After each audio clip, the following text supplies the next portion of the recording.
여러분, 하나님은 사랑이시죠? 하지만 사랑이시라고 해서 무조건 사랑하시는 분은 아니십니다. 우리 에스겔 18장 24절에 보면요. 만일 의인이 돌이켜 그 의에서 떠나서 범죄하고 악인의 행하는 모든 가증한 일대로 행하면 살겠느냐? 그 행한 의로운 일은 하나도 기억함이 되지 아니하리니 그가 그 범한 허물과 그 지은 죄로 인하여 죽으리라. 여러분, 지금 이 사람은 분명히 의인이었어요. 의인이었는데 의에서 떠나버렸네요.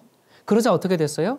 그 의인이 행했던 의로운 일들은 하나도 기억되지 않고 자기가 지은 죄로 인해서 멸망을 받게 됐습니다. 그러나 사랑의 하나님께서는 공의를 집행하기 전에 반드시 사람에게 회개할 기회를 주십니다. 그러니까 구원과 멸망을 확정짓기 전에 반드시 우리에게 회개의 기회를 주시는 사랑의 하나님이십니다.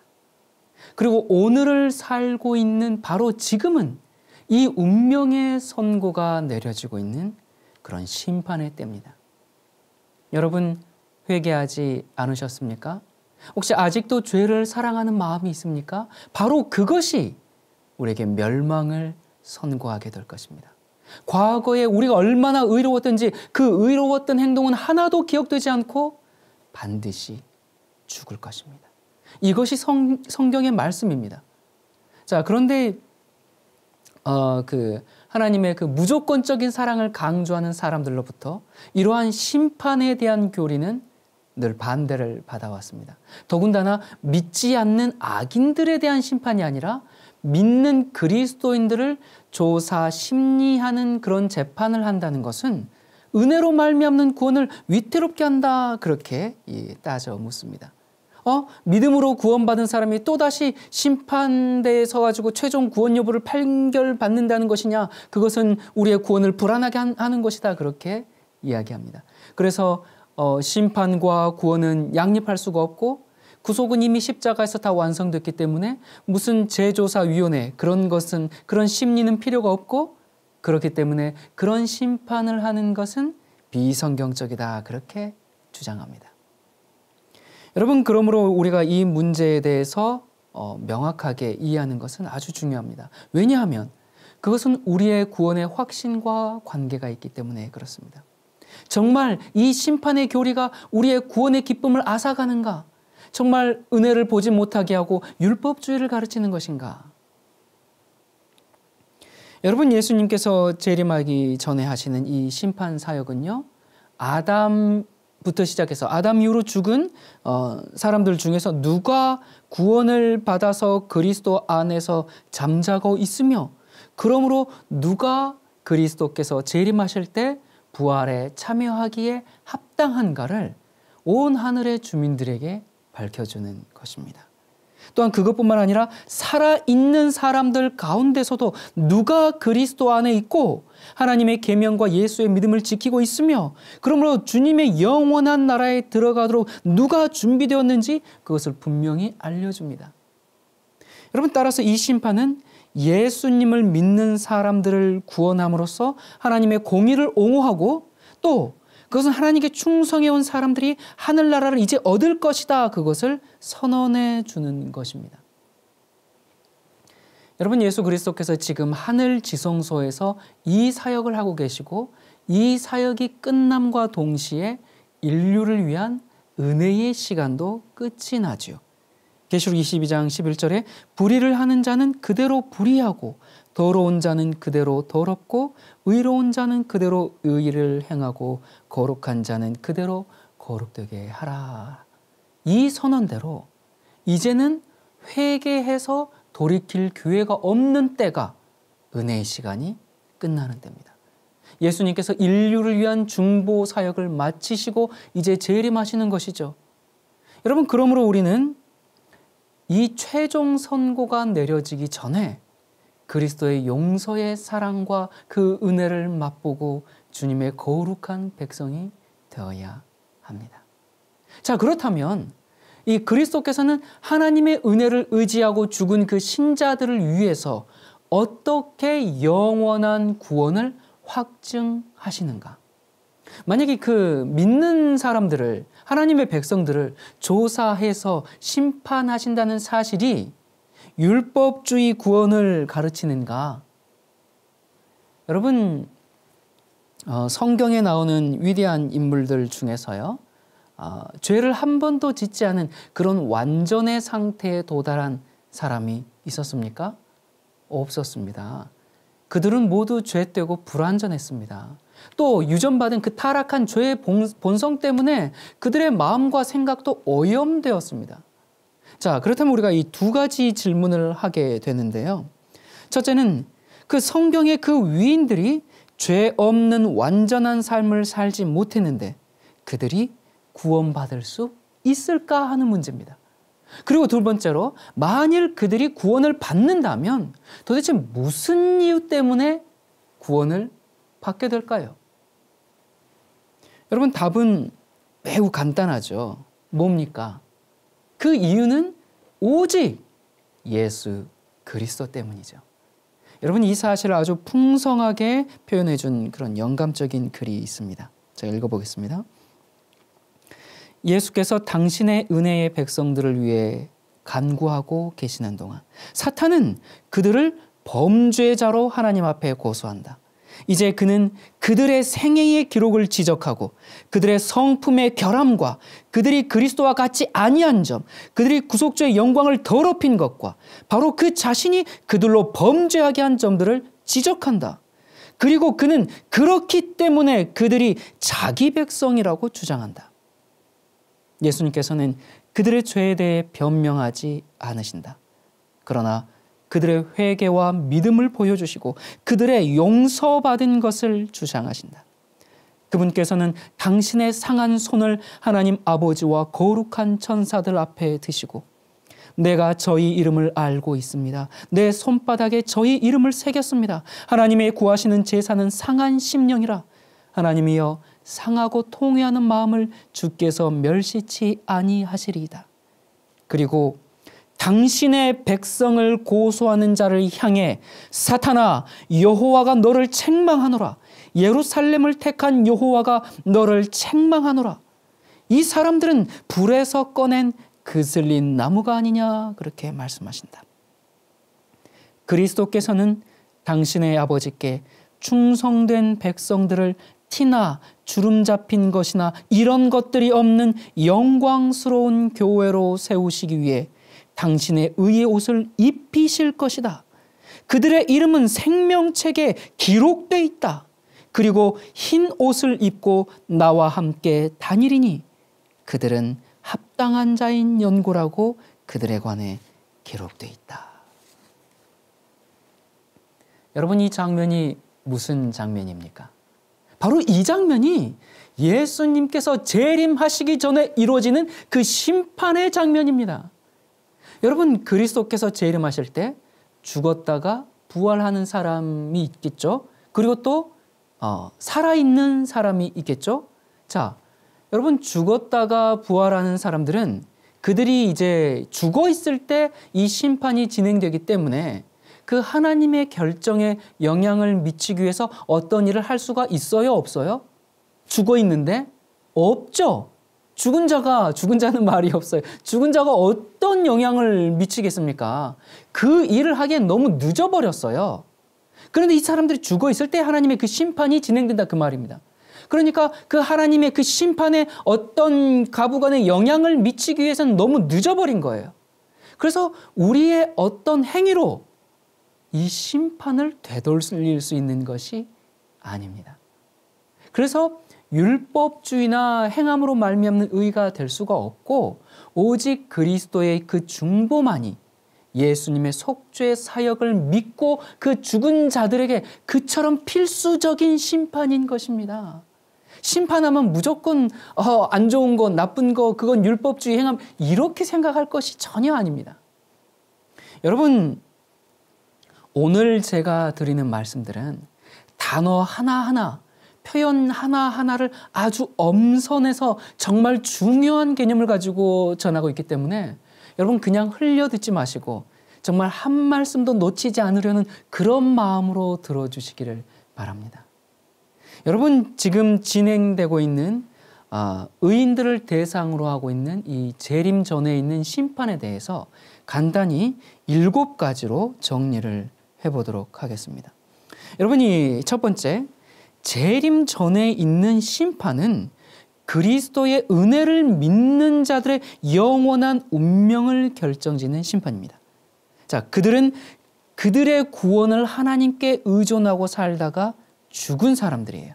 자, 여러분 마찬가지로 우리도, 여러분 이것을 남들이라고 생각하지 마시고요. 우리도 우리의 구원을 하나님께 의존하면서 살고 계십니까? 자, 두 번째요. 지금 죽은 사람들에 대한 이 이야기였죠. 앞에 지금 그것을 토대로 지금 재림 전 심판을 지금 설명하고 있습니다. 두 번째, 그들의 생애의 기록은 생전에 죄 없는 완전의 목표에 도달하지 못했습니다. 그들의 성품과 인격의 결점들, 그리스도를 닮지 못한 점들이 성경에 여실히 기록되어 있습니다. 자, 여러분은 어떻습니까? 여러분은 여러분의 성품과 여러분의 모든 것이 그리스도를 완전히 지금 닮았나요? 아니면 인격의 결점들도 가지고 있고 또 그리스도를 닮지 못한 점들이 여러분의 생애 가운데 기록이 되어 있습니까? 자, 세 번째. 예수님은 이 사탄의 고소의 그 정확성에 의문을 제기하시거나 또 피고인이 마침내 의로운 성품을 개발해서 완전히 죄 없이 살기를 배웠다, 그렇게 주장하지도 않으십니다. 네 번째, 자, 예수님은 그들을 변호하시면서 우리가 하나님께 용납받게 할 수 있는 그 회개와 믿음을 가리키시죠. 그것 때문에 그리스도께서 그들을 위해서 적극적으로 중보하실 수 있으셨습니다. 자, 그렇다면 여러분, 우리도 예수님께서 우리를 변호하실 때 우리에게 뭐가 있어야 되겠어요? 우리의 회개와 믿음을 가리키면서 예수님께서 변호하실 수가 있어야 합니다. 그래서 그것 때문에 그리스도께서 적극적으로 중보하실 수가 있는 겁니다. 다섯 번째, 자, 그들을 대신해 속죄의 죽음을 당하신 증거로 예수님께서 어떻게 하셨습니까? 본인의 손을 드셨어요? 손을 드셨다는 건 뭐예요?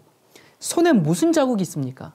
십자가의 상처가 있죠. 십자가의 증거가 있죠. 그것을 보여주시면서 예수님의 공로로 그들을 덮어주시고, 그렇게 해서 그들을 어떻게 만드셨어요? 점 없고 주름 없는 영광스러운 교회로 인정하셨습니다. 자, 예수님께서 그 죽은 그 의인들만 그렇게 하십니까? 아니죠. 우리들을 위해서도 예수님께서 속죄의 그 공로로 예수님께서 손을 드시고 십자가의 상처를 보여주시면서 점과 주름이 없는 영광스러운 교회로 우리를 인정하신다고요.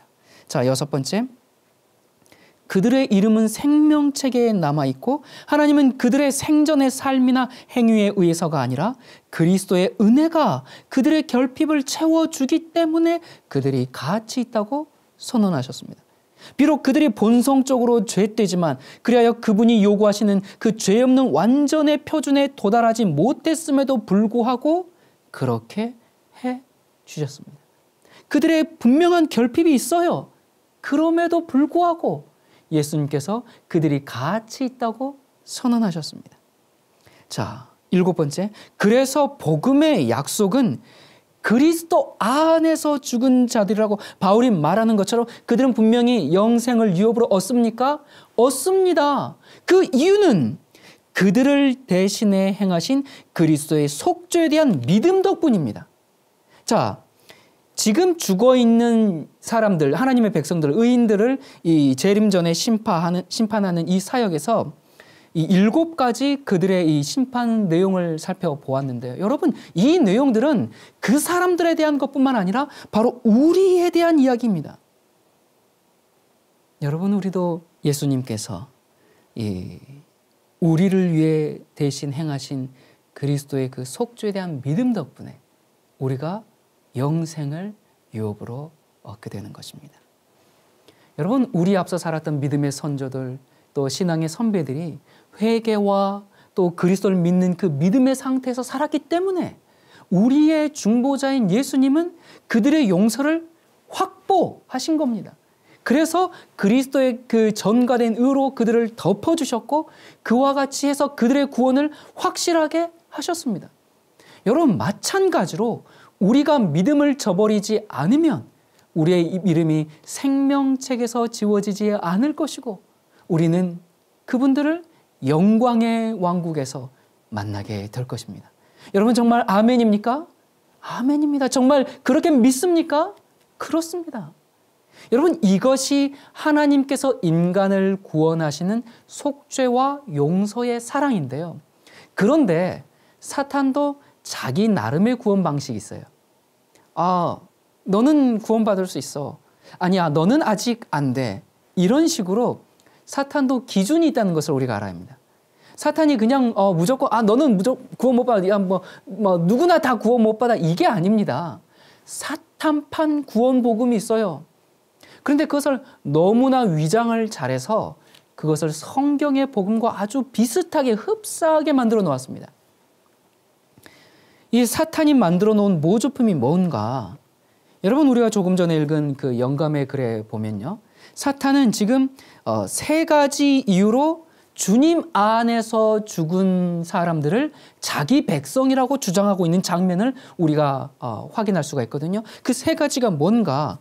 첫 번째는 그들의 결점 있는 성품을 지적하면서 자기 백성이라고 이야기합니다. 두 번째, 그리스도를 닮지 않은 모습을 지적하면서 자기 백성이라고 주장합니다. 세 번째, 그들의 죄악된 행위들을, 죄된 행위, 죄를 지은 행위들을 지적하면서 그래서 자기 백성이라고 지적합니다. 자, 여러분 이게 다 사실이기 때문에 예수님이 이것에 대해서는 변명하실 수가 없습니다.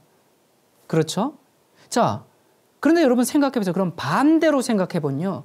만일 그들의 생애가 흠없는 성품을 완전히 개발한 생애였고 또 그들이 그리스도와 같아지고 정말 그들이 전혀 죄를 짓지 않고 살았다면 사탄은 그들을 이거 내 백성입니다 라고 주장하지 않고 맞습니다.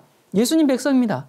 이 사람들은 구원받기 합당한 자입니다 라고 인정한다 그 말입니다. 자, 여러분 자 이러한 이 사탄의 모조품, 이 사탄의 복음이 있는데요.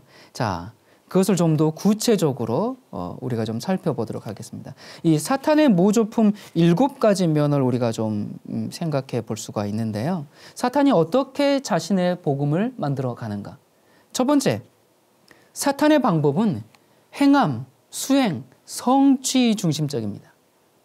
여러분 사탄은 모든 사람이 자기가 성취한 대로 그것에 기초해서 그 사람이 받아 마땅한 대로 구원 아니면 멸망을 받기를 원하는 겁니다.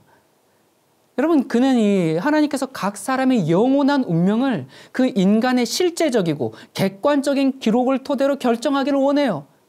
자, 어찌 보면 굉장히 공정하고 매우 당연한 것 같죠? 정말 여러분 사탄이 그렇게 막무가내가 아닙니다. 사탄도 나름대로 논리가 있어요. 자, 두 번째, 사탄은 죄의 싹은 사망이다라고 선언합니다. 여러분 만일 어떤 사람이 조금이라도 죄를 지었다면 하나님은 형벌을 집행하셔야 됩니다. 왜? 죄의 싹은 사망이기 때문에 사형이 죄인의 운명입니다. 그래서 사탄은 죄의 싹은 사망이야 그렇게 외치는 거죠.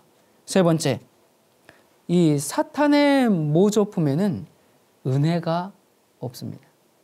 여러분 거기에는 예수 그리스도의 속죄의 죽음, 또 구속적인 승리, 구원하신 의 이런 것들이 사탄의 구원 신학에서는 아무런 영향도 끼치지 못합니다. 여러분 예수님께서 십자가에서 우리의 대속주로서 이루신 일, 그리고 아버지 앞과 보좌 앞에서 우리의 대표자로서 오늘도 우리를 위해 중보하고 계시는 일, 이런 것들은 이 사탄의 모조품에서 사탄의 복음에서 아무런 역할도 하지 않습니다. 사탄은 이 죄인들의 운명을 어떻게 결정하는가? 구주가 없이, 예수 그리스도가 없이 죄인들의 운명을 결정하고 있는 겁니다. 중요한 것은 그 사람이 내가 얼마나 깨끗한가, 얼마나 완전한가, 그걸로 결정하고 있는 겁니다. 네 번째, 사탄은 율법을 좋아합니다. 사탄이 율법을 좋아해요? 그렇고 말고요.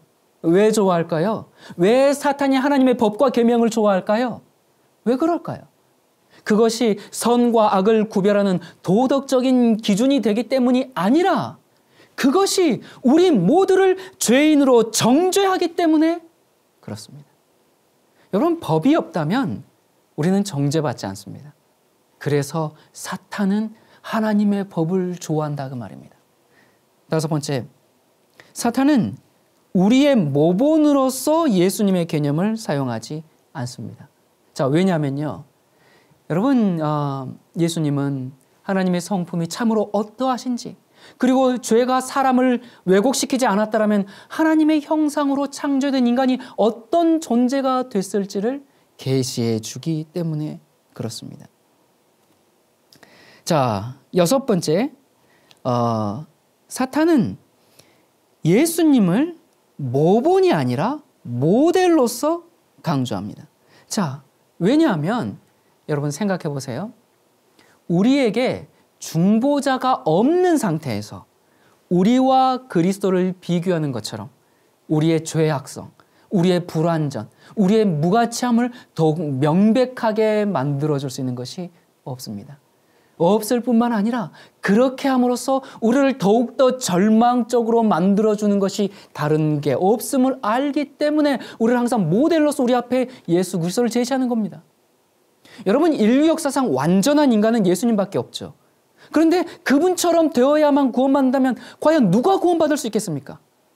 그래서 예수님과 우리를 그렇게 비교하는 겁니다. 그래서 사탄은 네가 예수님처럼 완전하면 하나님 백성이라고 해줄게. 그런데 너 아니잖아. 아니니까 그러니까 넌 내 거야. 이렇게 주장하는 겁니다. 그런데 어떤 사람들은 예수님을 우리의 모본이 아니라 모델로 자꾸 삼으려는 경향이 있습니다. 여러분, 사탄의 함정을 조심하시기 바랍니다. 사탄의 모조품에 속아 넘어가지 마시기 바랍니다.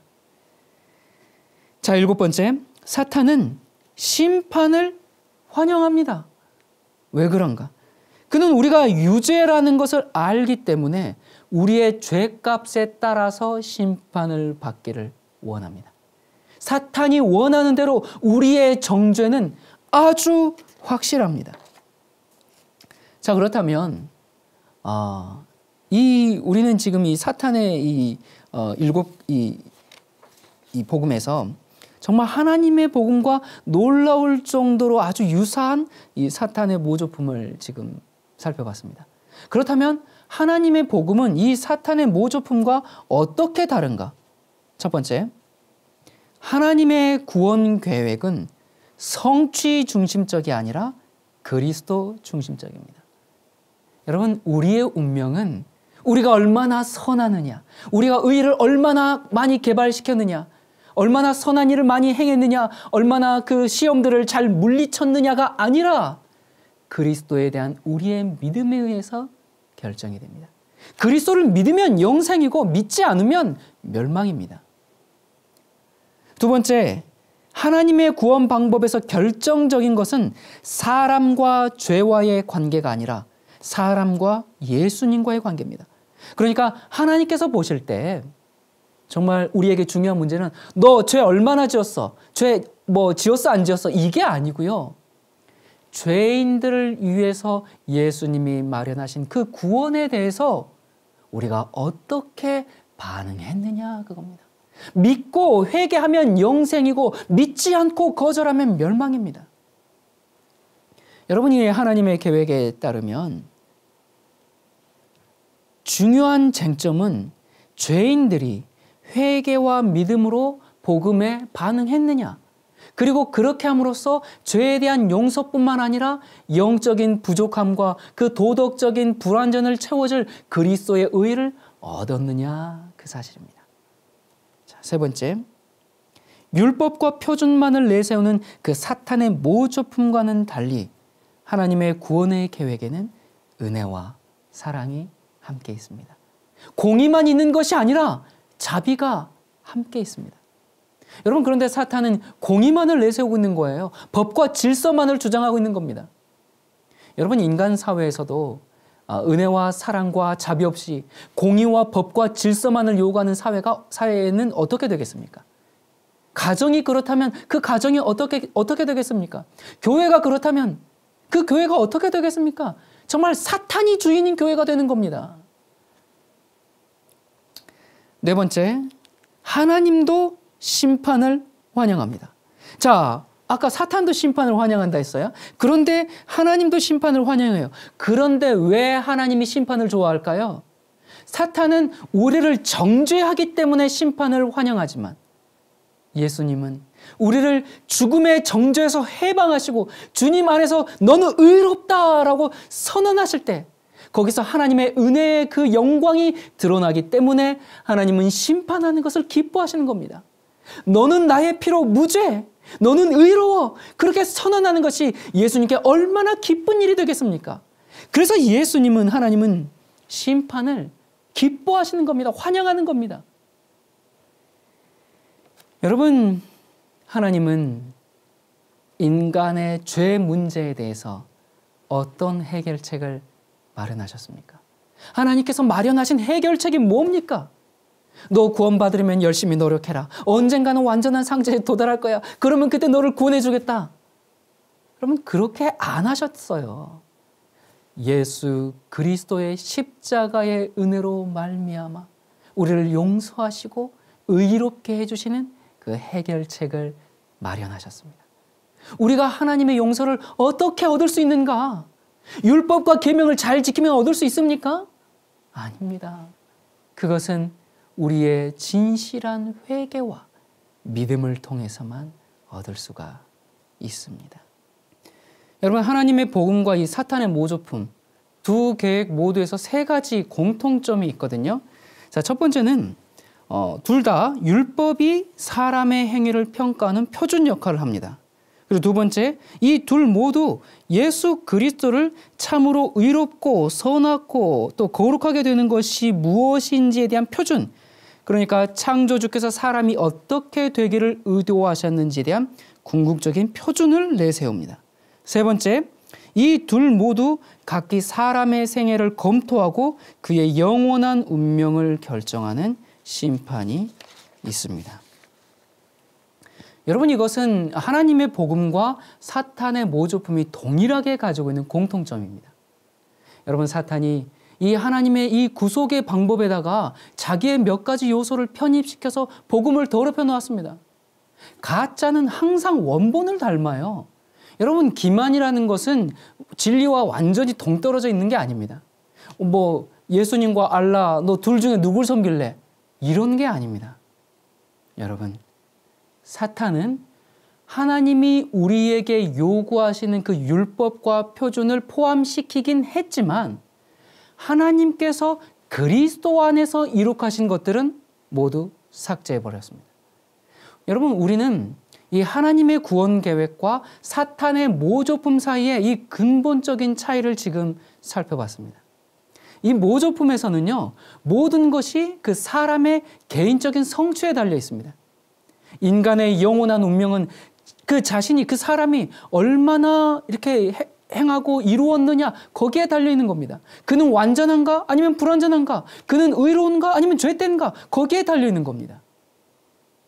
그래서 사탄은 성품의 결점을 가진 자들, 그리스도를 닮지 않은 자들, 그리고 죄된 행위를 한 자들을 지적하면서 뭐라고 했어요? 그래서 자기 백성이라고 주장합니다. 그리고 그들은 영생이 아니라 영원한 멸망을 받아 마땅하다고 주장합니다. 그런데 그것과는 대조적으로 복음은 모든 것이 그리스도를 중심으로 돌아갑니다. 예수님께서 구원받을 자들의 영원한 운명을 결정지을 시간이 됐을 때, 그들의 구원을 최종 확정해야 할 시간이 되었을 때, 의인들을 재림 전에 조사 심리하여 재판을 마치고 선고를 내리실 때 예수님은 이렇게 말씀하십니다. 우리가 앞에서 읽었는데 다시 한번 보도록 하십시다. 아마 이 내용이 좀 더 실제적으로 와 닿을 것입니다. 예수님께서는 그들의 죄에 대해 변명하지 않으신다. 그러나 그들의 회개와 믿음을 보여주시고 그들의 용서받은 것을 주장하신다. 그분께서는 당신의 상한 손을 하나님 아버지와 거룩한 천사들 앞에 드시고 내가 저희 이름을 압니다. 내 손바닥에 저희 이름을 새겼습니다. 하나님의 구하시는 제사는 상한 심령이라 하나님이여 상하고 통회하는 마음을 주께서 멸시치 아니하시리이다. 그리고 당신의 백성을 고소하는 자를 향해 사탄아 여호와가 너를 책망하노라. 예루살렘을 택한 여호와가 너를 책망하노라. 이는 불에서 꺼낸 그슬린 나무가 아니냐고 말씀하신다. 그리스도께서는 당신의 아버지께 충성된 백성들을 티나 주름 잡힌 것이나 이런 것들이 없는 영광스러운 교회로 나타내기 위해 당신의 의의 옷을 입히실 것이다. 여러분은 어떻게 하시겠습니까? 여러분, 우리가 전혀 받을 가치가 없지만 우리를 위해서 속죄의 죽음을 당하심으로 우리에게 베푸신 그 주님의 용서와 사랑과 은혜를 받아들이든지 아니면 하나님의 심판대 앞에 정죄받을 죄인으로 서든지 둘 중에 하나입니다. 여러분, 타락한 인간에게는 다른 선택이 없습니다.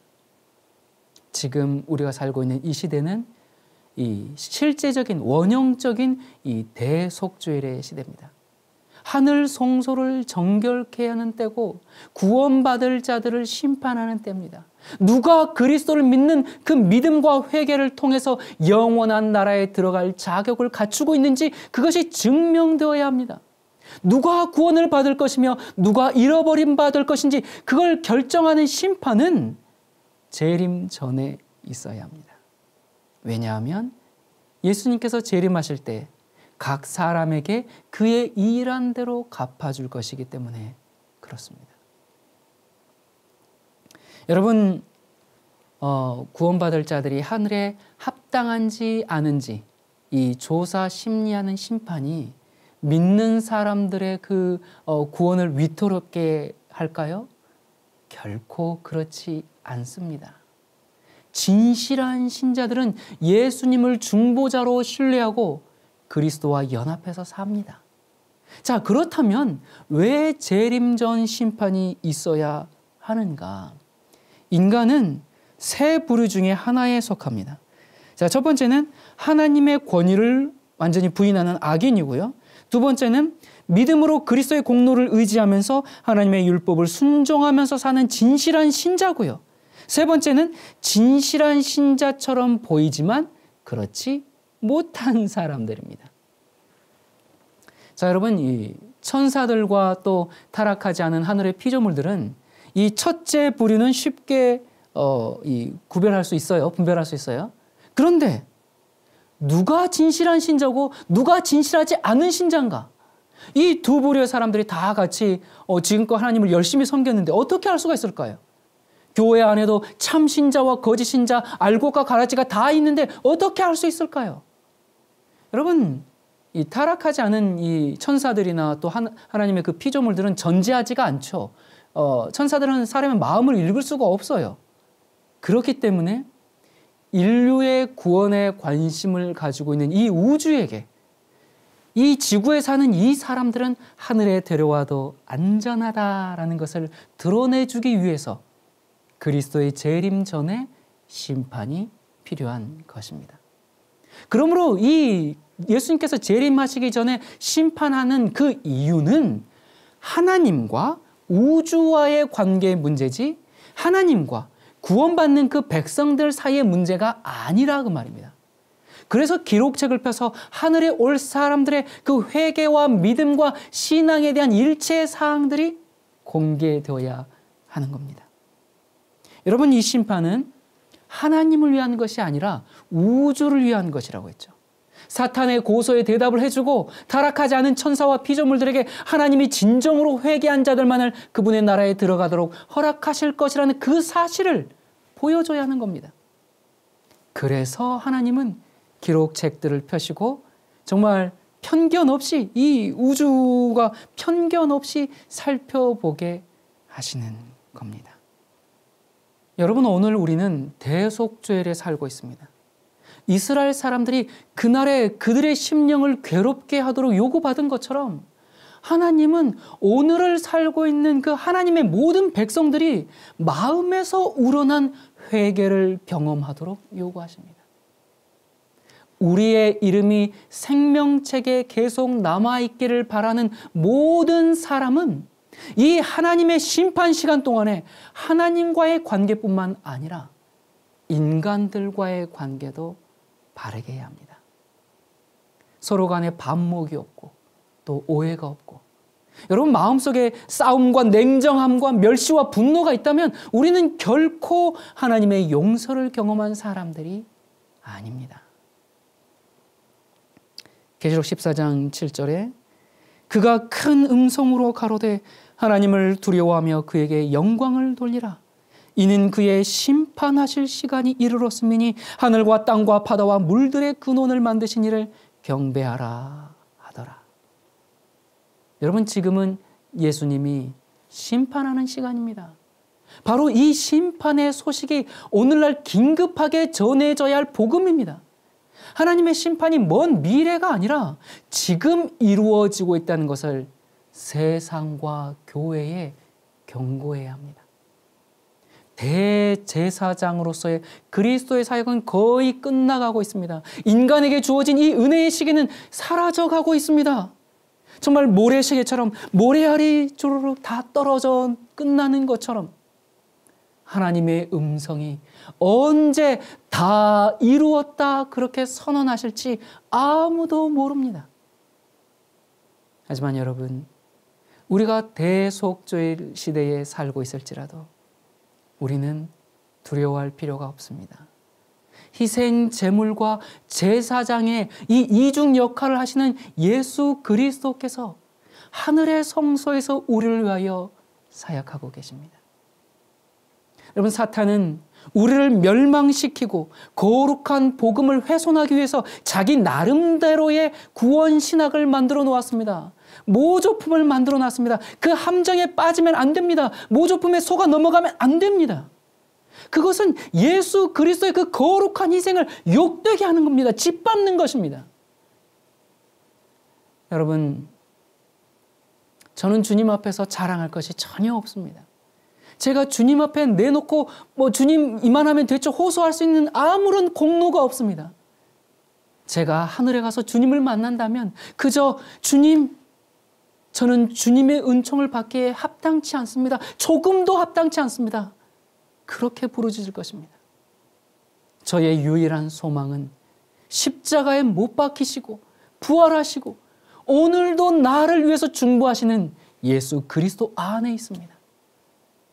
여러분, 우리가 하늘에 가서 그렇게 고백할 때와 마찬가지로 오늘, 지금, 현재 진행 중인 이 심판의 시기에서도 우리가 의존할 수 있는 것은 십자가에 매달리는 것뿐입니다. 그리스도의 피만이 우리의 유일한 희망입니다.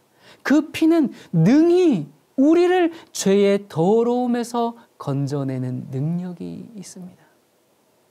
여러분, 하나님의 복음을 명확히 이해하고 올바른 신앙관을 정립할 뿐 아니라 이 사탄의 모조품에 빠져서 힘겨워하는 영혼들에게 말 그대로 복음, 복된 소식, 좋은 소식, 이 기쁜 소식을 전해서 영혼들을 살리는 일을 하시기를 바랍니다. 히브리서 4장 14절부터 16절의 말씀입니다.